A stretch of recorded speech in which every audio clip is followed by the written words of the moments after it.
Welcome to Spotlight. I'm Liz Waid. And I'm Nick Page. Spotlight uses a special English method of broadcasting. It is easier for people to understand no matter where in the world they live.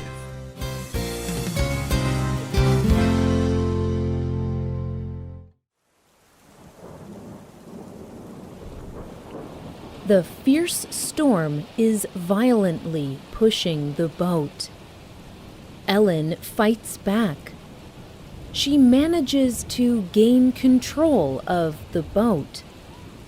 She turns it into the waves and sails into the distance. A large bird flies beside her. Today's spotlight is on this large bird, the albatross.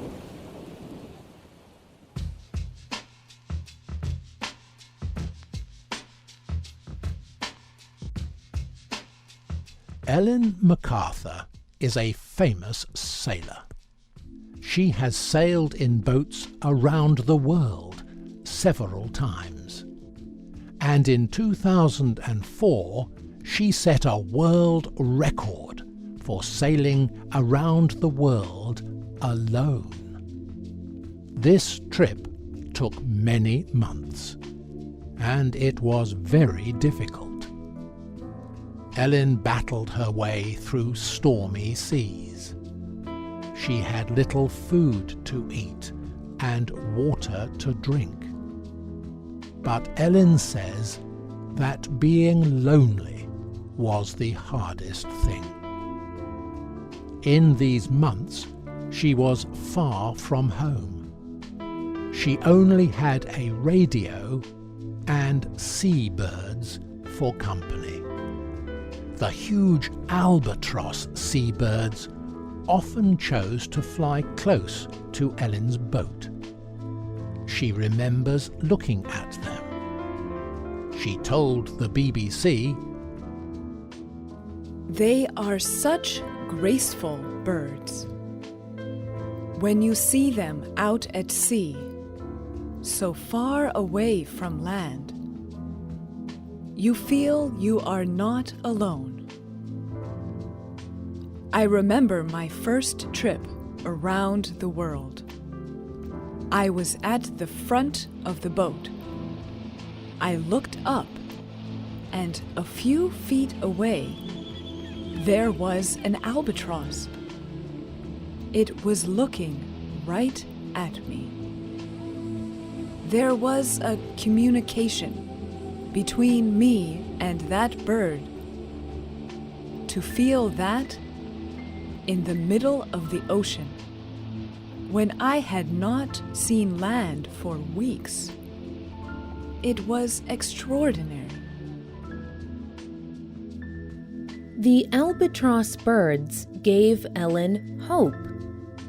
She believes that seeing them helped her to fight through difficult times during her around-the-world trip. But now, the albatross has its own fight to win.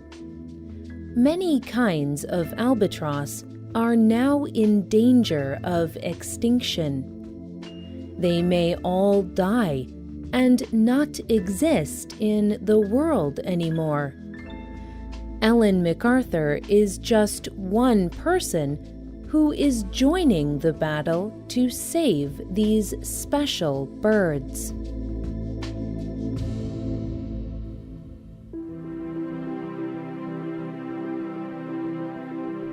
Most albatrosses live in the South Pacific area. But some, like the wandering albatross, are found in the North Pacific. They mainly eat fish, and they can fly long distances without stopping. There are many different kinds of albatross. The largest is the Albatross diomedea excellens, or wandering albatross. Its wingspread measures over 3 meters. It can weigh nearly 10 kilograms. This makes it one of the largest flying birds alive today. At mating time, albatrosses gather in large groups called colonies. They do this to protect the young birds. The female bird produces a single white egg. Both male and female birds look after the egg. They will guard the egg for 2 or 3 months. They will also share the responsibility of caring for their young. The albatross is so heavy that it needs a strong wind to fly. So, in calm weather, sailors do not usually see the albatross in the sky. Many years ago, sailors thought that albatrosses controlled the wind. For this reason, sailors considered it very bad luck to kill an albatross. Samuel Taylor Coleridge wrote a famous poem called The Rime of the Ancient Mariner. In this poem, crew members on a sailing ship punished a sailor for killing an albatross. They made him wear the dead bird around his neck. Because of this poem, people use the word albatross to describe guilt. People may say to one another, "He is guilty. He looks as if he has an albatross around his neck." But today, albatross birds are facing a serious threat. This threat to albatrosses comes mainly from the fishing industry. In particular, it comes from long-line fishing. The aim of long-line fishing is to catch tuna fish. Fishermen get a lot of money for this kind of fish. Long-line fishing involves putting out a long line of metal fishing hooks. Each hook is baited. It has food on the end. Fish eat the food and swallow the hooks. Then they are caught. Long lines may stretch for over 120 kilometers. They contain thousands of hooks. It is a very effective way of fishing, but it also creates great dangers to birds like the albatross. Experts have observed that the albatrosses fly thousands of kilometers every year to their mating area. Here, the birds produce and raise their young. But during their long travels, they have to eat. They catch fish. The long fishing lines float close to the surface of the water. When the albatrosses dive into the water for fish, they become caught in the long lines. They either die from their injuries or drown.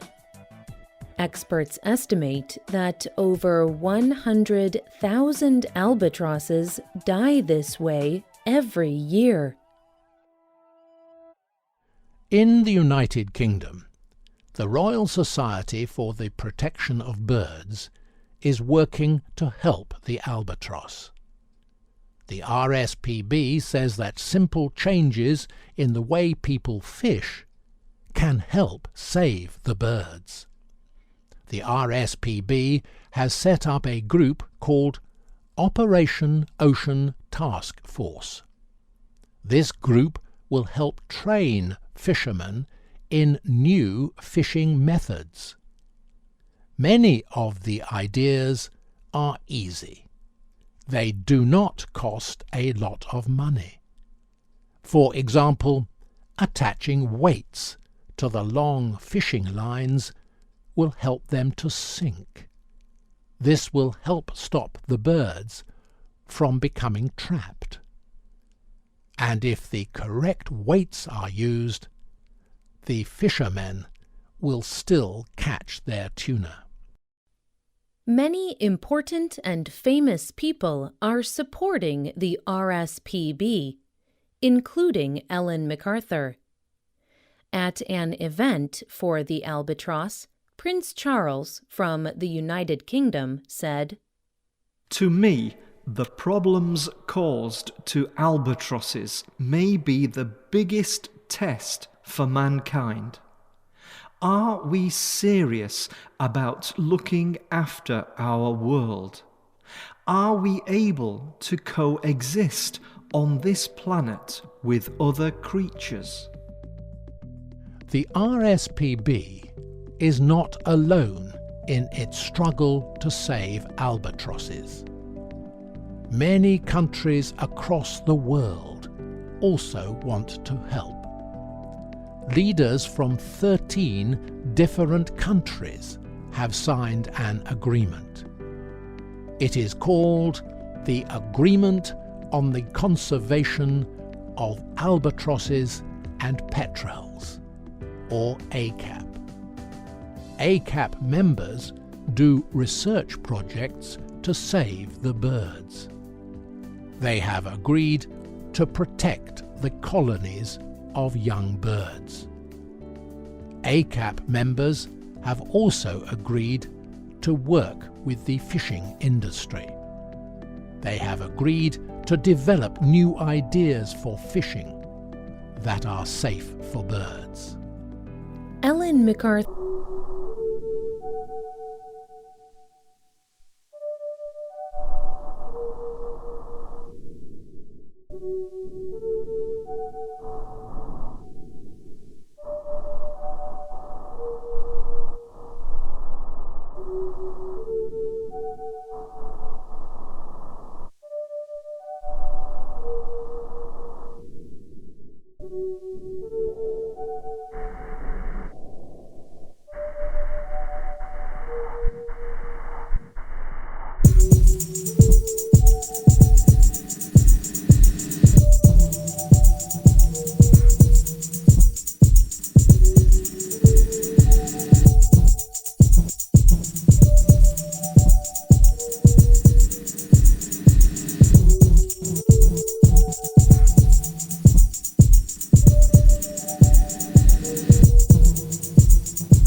radioenglish.net.